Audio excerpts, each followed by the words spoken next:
Eram 2h24 da tarde quando o STF tornou pública a primeira certidão de trânsito em julgado. Brasília, 25 de novembro de 25, o Supremo dizendo então que transitou em julgado. Esse caso que estava sendo analisado foi julgado, réus condenados, estavam aguardando os recursos, não cabe mais recurso.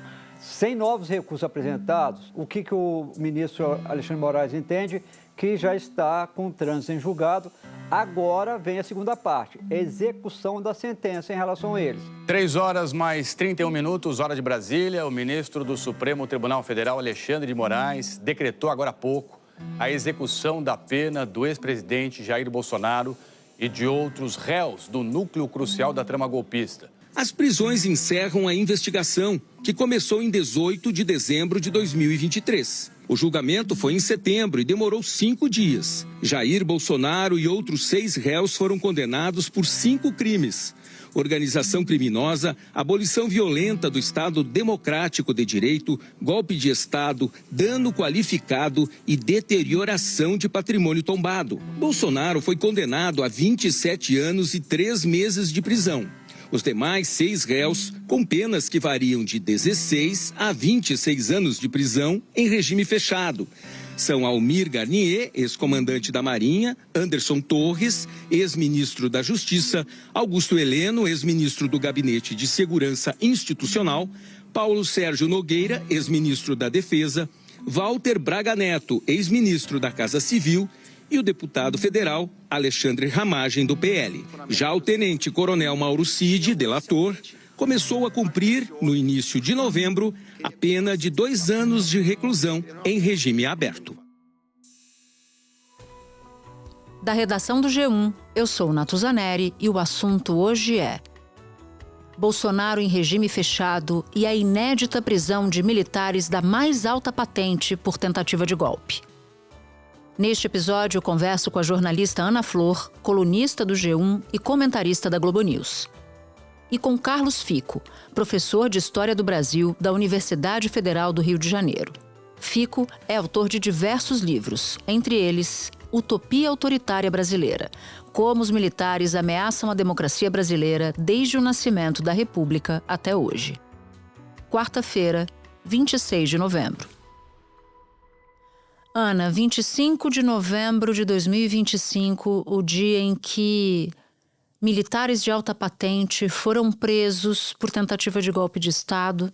Também um dia em que um ex-presidente da República teve a sua pena definitiva decretada pelas mesmas razões. Queria que você nos desse um panorama de como foi o dia de hoje, depois dessas movimentações todas.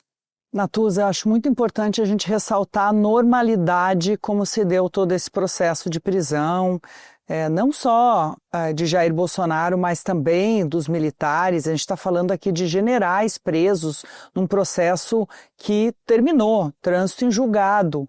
E por muito tempo havia análises sobre o que poderia acontecer, as pessoas iriam para a rua, Bolsonaro teria solidariedade, como seria nos quartéis receber esses militares de alta patente, algo sem precedente. E o que a gente viu foi normalidade, algo que correu dentro do curso legal de um processo.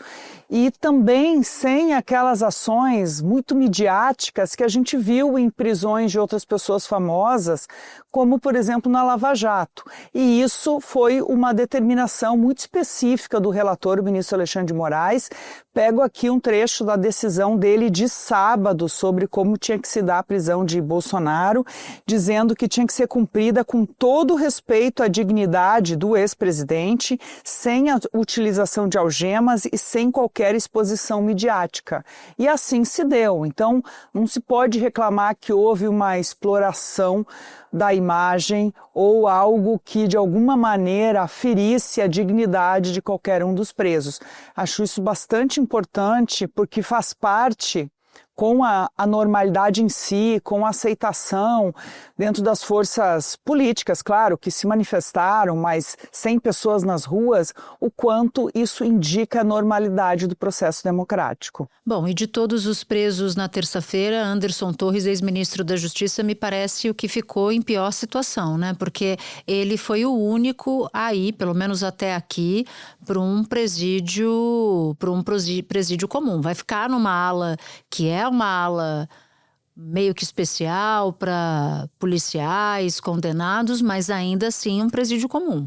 Sim, ele policial federal, enfim, de origem e também ex-ministro da Justiça.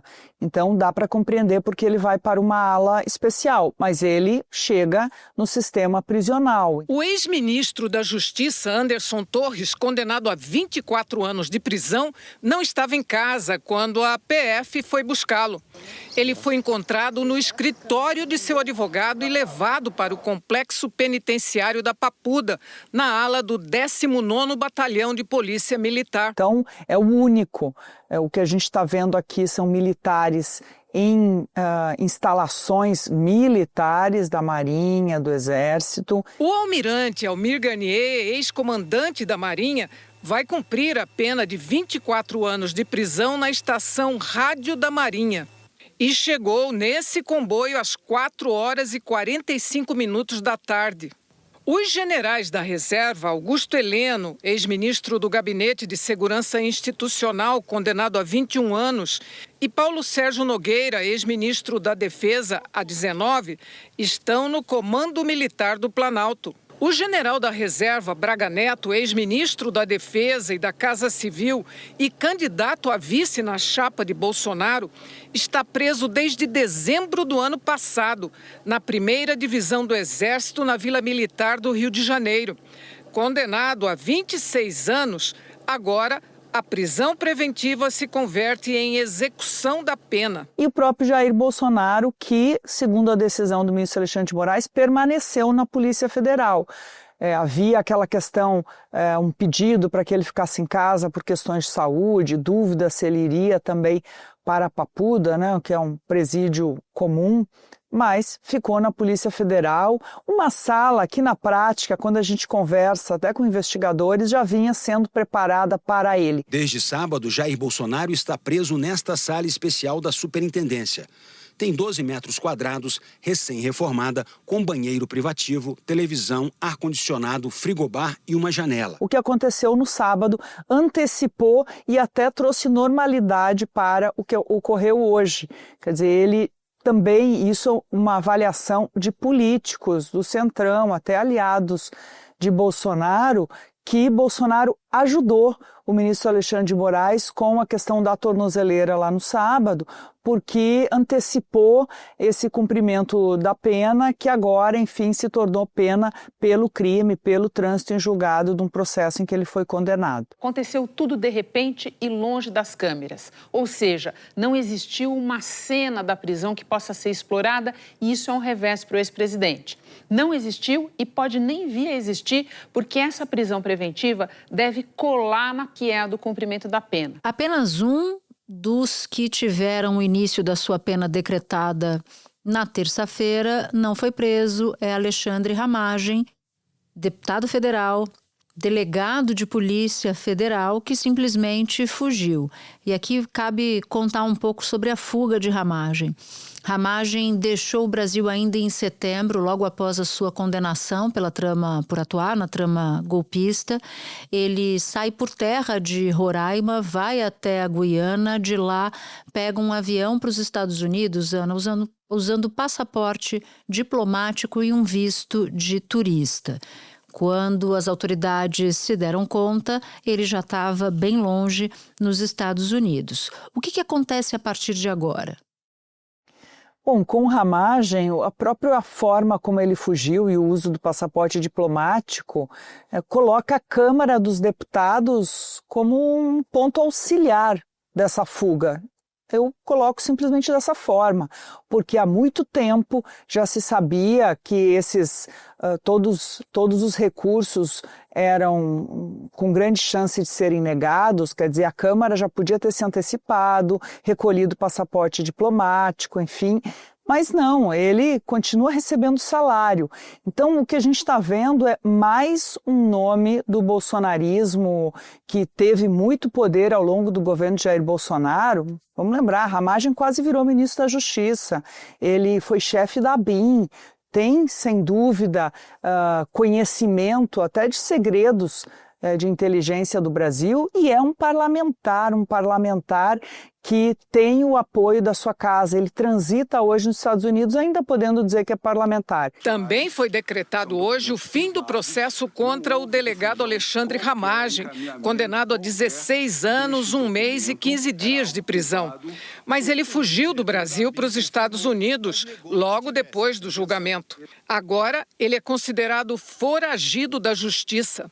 Além da ordem de execução de pena contra Alexandre Ramagem, Moraes notificou a Câmara para que declare a perda de mandato do deputado, ao Tribunal Superior Eleitoral para que aplique a inelegibilidade e ao Ministério da Justiça para que Ramagem também perca a função de delegado da PF. Então, é muito grave, porque se soma a ele ao fato de Carla Zambelli também ter fugido do Brasil, outro nome importantíssimo do bolsonarismo, depois se desentendeu com o Jair e a família, mas é um nome do núcleo que deu apoio ao governo, e a gente também tem o próprio Eduardo Bolsonaro, que está lá fora, agora enfrentando problemas de justiça aqui, e que mantém o seu mandato, salário, inclusive, também, por conta de falta de decisão da Câmara.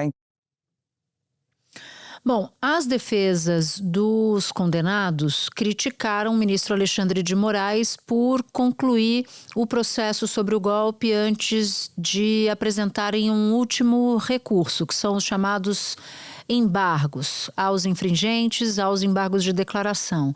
Quais foram os argumentos dos advogados e qual o argumento do Supremo Tribunal Federal, Ana?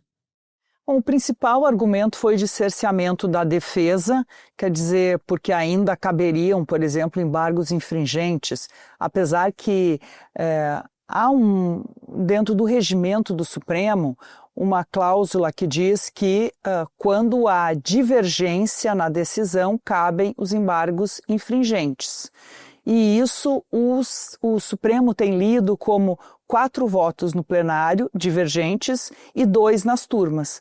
Eles, os réus condenados, não tiveram 2 votos divergentes na turma. Tiveram, o caso de Jair Bolsonaro teve 1, de Luiz Fux. Então, em tese, pela leitura do Supremo, e é uma decisão interna, não cabe esse recurso que são os embargos infringentes, e a defesa está insistindo que caberia. Sobre isso, Alexandre de Moraes ressaltou que esse entendimento do Supremo Tribunal Federal, no sentido da exigência de 2 votos absolutórios próprios, é pacífico há mais de 7 anos, tornando manifesta a inadmissibilidade dos embargos e revelando o caráter meramente protelatório dos infringentes, de maneira a autorizar a decretação imediata do trânsito em julgado.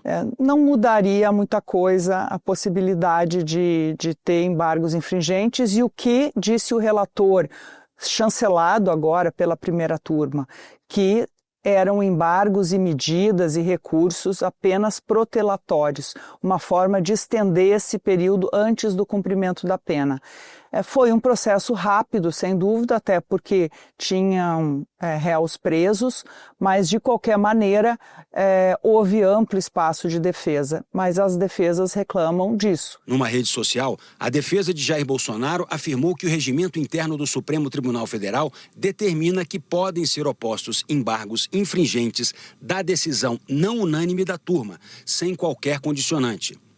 A defesa disse também que a decisão de não admitir os embargos caberá agravo em 5 dias para o órgão competente para o julgamento do recurso, ou seja, o plenário do Supremo Tribunal Federal. Ana, um último aspecto, que é o aspecto político da prisão de Bolsonaro. Isso foi precipitado para sábado, quando Bolsonaro teve a sua prisão preventiva decretada e lá no sábado mesmo, com a divulgação da tornozeleira violada, as coisas ficaram meio confusas no campo político de Bolsonaro. Mas o fato é que o Centrão, que apoia Bolsonaro, que apoiou Bolsonaro, está fazendo muita pressão para que o ex-presidente, mesmo nessa situação delicada toda, declare apoio ou a Tarcísio de Freitas ou a Ratinho Júnior, mas se posicione para as eleições do ano que vem. Como fazer isso com o ex-presidente nessa situação?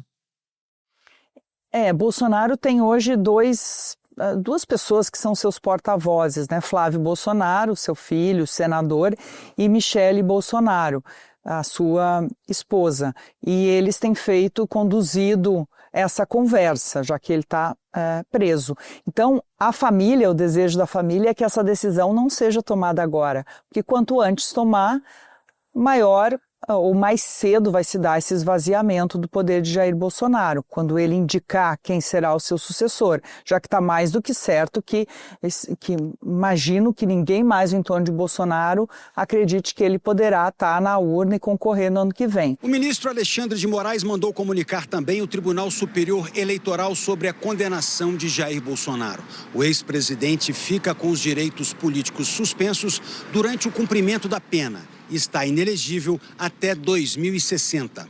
Jair Bolsonaro já está inelegível desde 2023 por abuso de poder político e uso indevido dos meios de comunicação.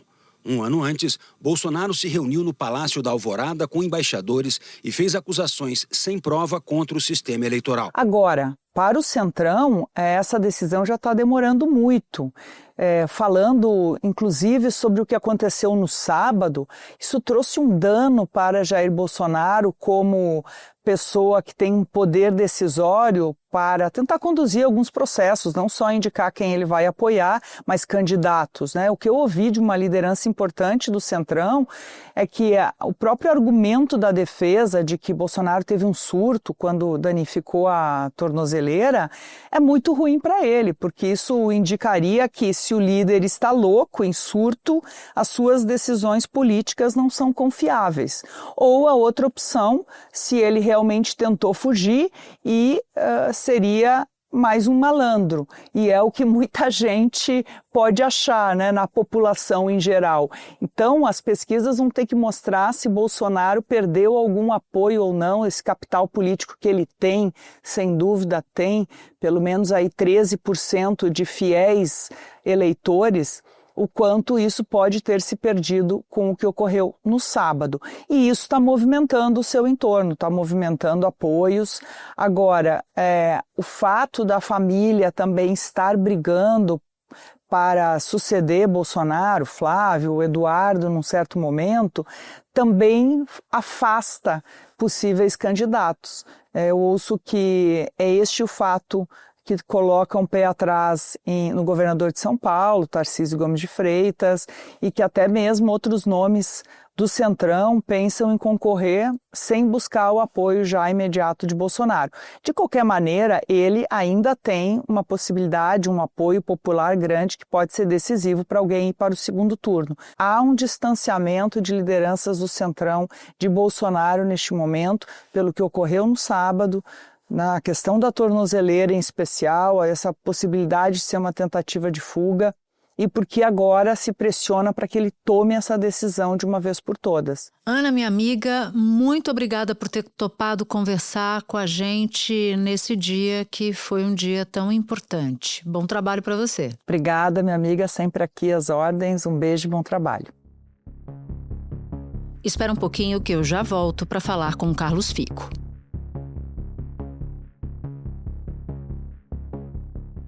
Professor Carlos Fico, nesta terça o Supremo Tribunal Federal determinou que 4 militares, todos no topo da carreira, comecem a cumprir pena pela trama golpista. É a primeira vez que isso acontece num país que já enfrentou 15 tentativas de golpe de Estado.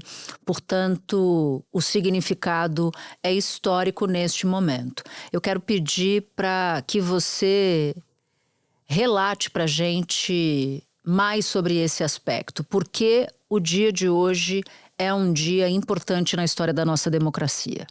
É um dia realmente muito importante por causa do ineditismo da situação, já que nunca houve a punição efetiva de golpistas, de militares responsáveis por as diversas tentativas de golpe que já houve na história política do Brasil.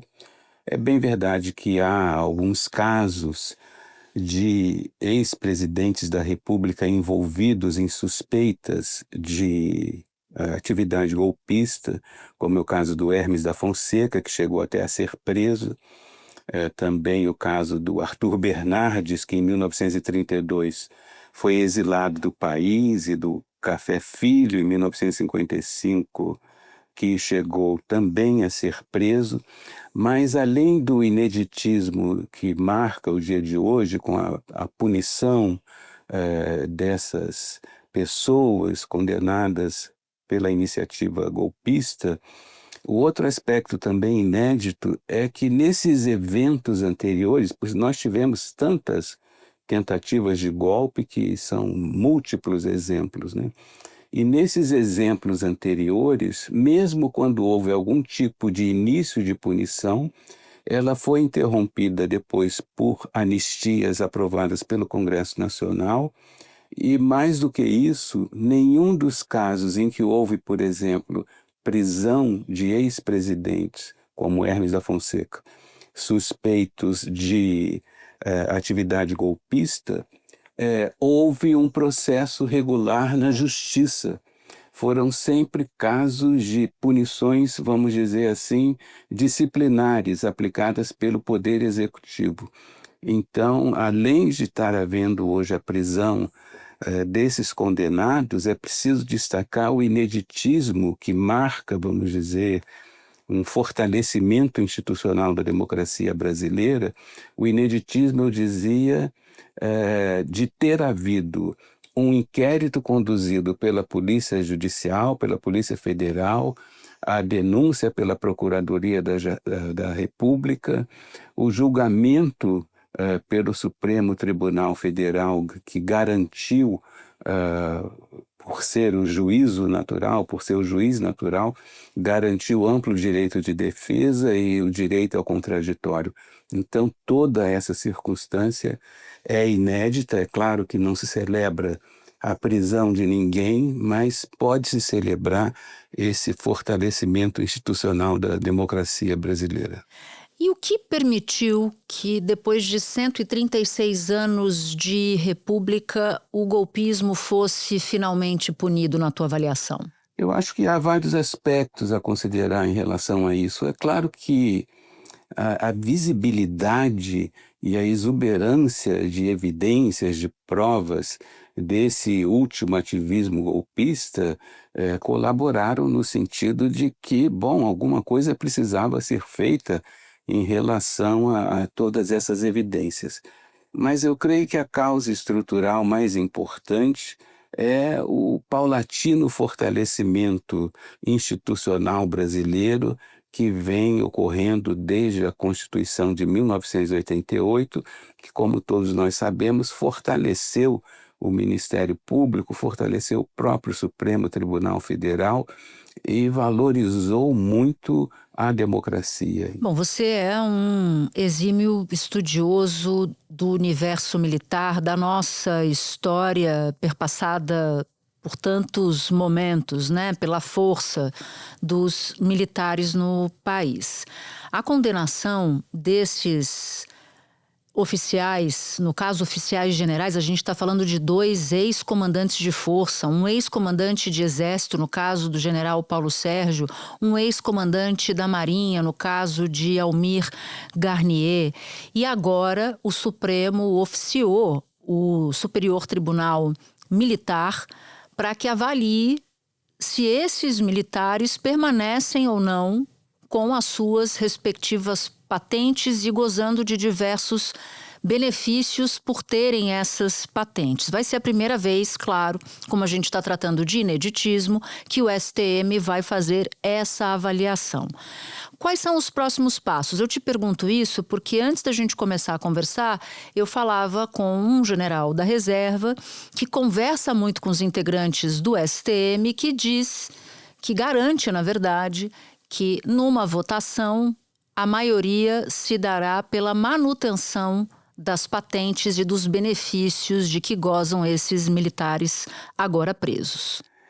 Eu também tenho essa avaliação, não sei se diria maioria, mas com certeza vai ser um julgamento, se ocorrer, eu imagino que vai ocorrer, vai ser um julgamento muito mais controvertido, por isso eu sempre disse que esse julgamento seria até mais importante, se eu posso me expressar assim, do que o que aconteceu no Supremo Tribunal Federal, onde era mais ou menos evidente o resultado, esperado resultado. No caso do Superior Tribunal Militar, o julgamento para avaliar a indignidade ou incompatibilidade com o posto e a patente desses condenados a penas superiores a 2 anos, no caso do STM não há garantia nenhuma disso. A gente sabe que é um tribunal bastante corporativo e que esse julgamento vai ser muito controvertido e, na melhor das hipóteses, vai haver uma divisão ali equilibrada de votos. A Constituição determina que militares condenados a mais de 2 anos de prisão têm que ser submetidos a outro julgamento no Superior Tribunal Militar, que analisa se eles são ou não indignos do oficialato, o que pode resultar na perda de posto, patente e benefícios.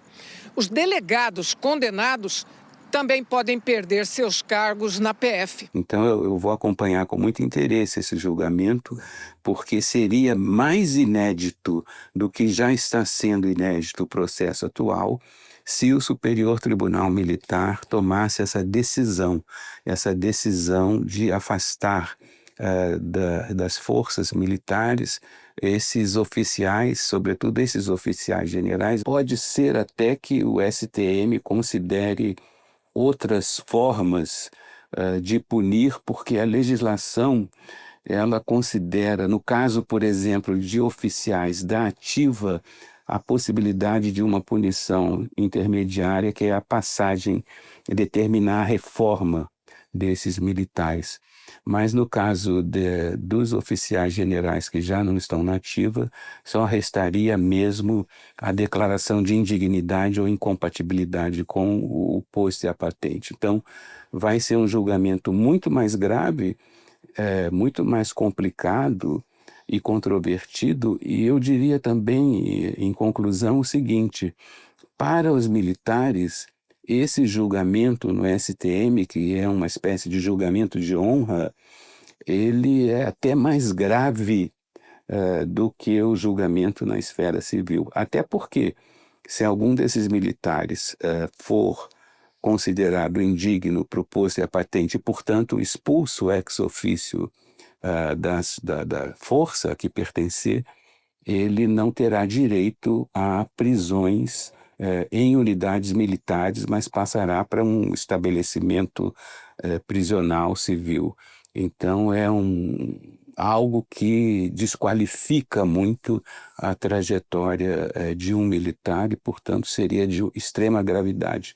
Mas eu realmente também acho que vai ser um julgamento muito mais difícil e com divisão de votos. Bom, depois de visitar o pai na Polícia Federal em Brasília, o senador Flávio Bolsonaro voltou à carga na defesa da pauta da anistia e disse que pediu especificamente aos presidentes da Câmara e do Senado que colocassem para rodar o texto dessa proposta. Como é que esse passado pode interferir no que vai acontecer a partir de agora? À luz da história, o projeto de anistia, neste momento, na sua avaliação, iria em que direção?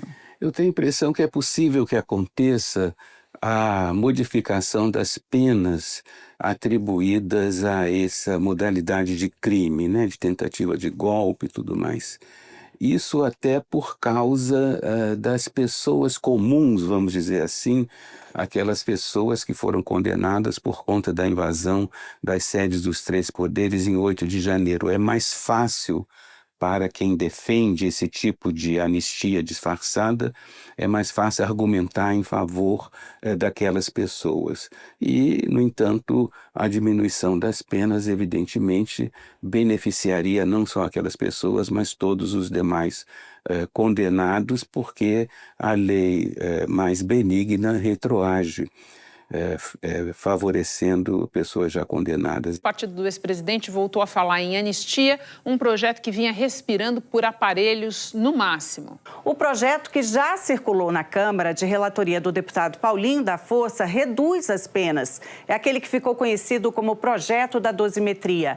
Mas integrantes do PL dizem que vão tentar alterá-lo no plenário para sacramentar a anistia geral. A gente vai utilizar as emendas, a gente vai tentar construir um texto que nos atenda no tocante a uma anistia e não a dosimetria. Só que um detalhe, não tem previsão no momento de votação desse projeto, viu? O assunto ficou rodando aí no Congresso por mais de 3 semanas e a pauta não prosperou porque justamente não teve consenso. E deputados dizem que devem manter essa resistência. A argumentação tem, em favor dessa mudança, tem um custo político menor do que uma proposta, vamos dizer, explícita de anistia, e isso pode acontecer. É claro que se houver a eleição de um presidente da República comprometido com a direita, com os setores conservadores, poderá também haver o indulto ou a graça presidencial, né? Então, eu não descarto essas possibilidades, não porque me pareçam corretas, mas em função da longa tradição de anistias dadas a golpistas na história política brasileira. Em todos os casos em que houve tentativas de golpe que fracassaram, além de não ter havido punição efetiva dos responsáveis, sempre houve a decretação de anistia aprovada pelo Congresso Nacional. O Brasil ficou para trás ao não punir os responsáveis por mais de 2 décadas de regime de exceção. E agora, com essa condenação e essas prisões, é possível dizer que o Brasil tem um encontro consigo mesmo? Ou até que o país pode servir de exemplo para outras nações que enfrentam situações semelhantes ou uma escalada da extrema-direita não democrática? Olha, eu acho que seria um pouco arrogante para o Brasil supor que tem algo a ensinar, dado que a gente acaba de sair de uma experiência tão dramática, né, de fragilidade institucional. Por sorte, temos uma saída muito positiva com as decisões que estão sendo tomadas e concluídas hoje com a prisão dos condenados por golpismo, mas existem muitas outras coisas que precisam ser feitas para que o Brasil realmente tenha uma democracia consolidada na qual predomine o poder civil. O predomínio do poder civil e a situação dos militares voltados para os seus encargos profissionais, sem que atuem na política interna, essa perspectiva que marca verdadeiramente uma democracia, ela ainda está longe de se consolidar no Brasil. É claro que o que está acontecendo hoje, esse julgamento, essas condenações, essas prisões, são um grande avanço e provavelmente as Forças Armadas, seguramente, eu digo nem provavelmente, mas seguramente, isso está servindo de alerta no sentido de que algo mudou, né? Agora o golpismo está sendo punido pela justiça brasileira. Mas ainda há outras coisas muito importantes que devem ser feitas e eu diria que especialmente a reescrita do artigo 142 que atribui às Forças Armadas a garantia dos poderes constitucionais, coisa que ninguém sabe do que se trata e que até hoje Inclusive, nesse processo que culmina agora com as prisões, aparece na cabeça de muitos militares como sendo uma licença para intervir na política. É sempre importante lembrar que as Forças Armadas elas não têm o poder de... elas não são um poder. Elas não são, de forma alguma, um poder revisor, um poder... Não são. Elas não estão no mesmo patamar do Supremo Tribunal Federal para discutir com o Supremo Tribunal Federal. As Forças Armadas são burocracia do Estado. Burocracia do Estado obedece, não manda. Burocracia do Estado não dá palpite. Burocracia do Estado segue as diretrizes que forem colocadas pelos 3 poderes, dos quais as Forças Armadas não fazem parte, e as Forças Armadas obedecem dentro dos limites estabelecidos pela lei. Mas o meu sonho é que, pelo menos na próxima geração brasileira, posterior à minha, não seja preciso que a democracia dependa da decisão individual de oficiais generais, né? A gente lembra que esse episódio golpista do governo Bolsonaro, ele não se consumou porque alguns oficiais generais do alto comando do Exército decidiram não participar. Decidiram participar, mas não denunciaram aquilo de que tomaram conhecimento. Então eu esperaria que para o futuro, talvez com mudanças na Constituição, mudanças no ensino militar, mudanças na mentalidade dos oficiais militares brasileiros, houvesse essa nova cultura política na qual nós não dependêssemos, a democracia brasileira não dependesse desse tipo de decisão, que essa questão nem se colocasse. E eu te digo, Natuza, que eu tenho contato com muitos oficiais superiores, ou seja, que não são oficiais generais, portanto são mais jovens, e eles sempre me dizem o seguinte: professor, o que nós queremos é exercer a nossa vocação profissional, o que nós queremos é trabalhar para o Brasil e gostaríamos muito de superar esse tipo de passivo histórico que nos liga a atividades golpistas. Então, o Brasil precisa de forças armadas profissionais e democráticas e tem, evidentemente, muita gente que tem essa vocação para a carreira militar, de que o Brasil necessita tanto, basta ver as nossas fronteiras todas, uma série de questões relacionadas à floresta amazônica, questões que envolvem a política nacional de defesa. Nós precisamos de forças armadas democráticas e profissionais e bem formadas e que não se envolvam nem por hipótese em questões da política interna. E por isso eu espero que essa nova cultura política se consolide com o passar dos anos. Infelizmente, isso vai demorar ainda um tempo. Mas em algum momento é preciso começar. E para começar é preciso que o Congresso Nacional tenha essa atitude histórica de decidir que a garantia dos poderes constitucionais é atribuição da sociedade brasileira e é arbitrada pelo Supremo Tribunal Federal, e não uma interpretação que infelizmente ainda prevalece em alguns setores militares de que as Forças Armadas seriam tutelares da República. Então, a minha expectativa é essa, é que haja uma mudança que, infelizmente, eu sei que vai demorar, mas uma mudança que consolide a democracia brasileira e afaste os militares sequer da hipótese de cogitarem, de modo que eles nem precisarão mais ser alertados, porque se tornarão uma força armada democrática e profissional em defesa do Brasil. E nós precisamos disso. Professor Carlos Fico, que belas palavras as suas. Agradeço muito por o senhor ter topado conversar com a gente neste dia de hoje, que é, como o senhor mesmo disse, um dia histórico. Valeu, Natuza. Um abraço para você. Antes de terminar, um aviso. Eu vou sair de férias por alguns dias e o assunto, claro, ficará em ótimas mãos. Se você ouve o assunto no Spotify e gostou do episódio, é assunter mesmo, dá 5 estrelas e compartilha esse episódio com quem você quiser. Você pode nos ouvir no G1, no YouTube e em todas as plataformas de áudio. Comigo na equipe do assunto estão Mônica Mariotti, Amanda Polato, Sara Rezende, Luiz Felipe Silva, Thiago Kazuroski e Carlos Catelan. Eu sou Natuzaneri, fico por aqui. Até o próximo assunto.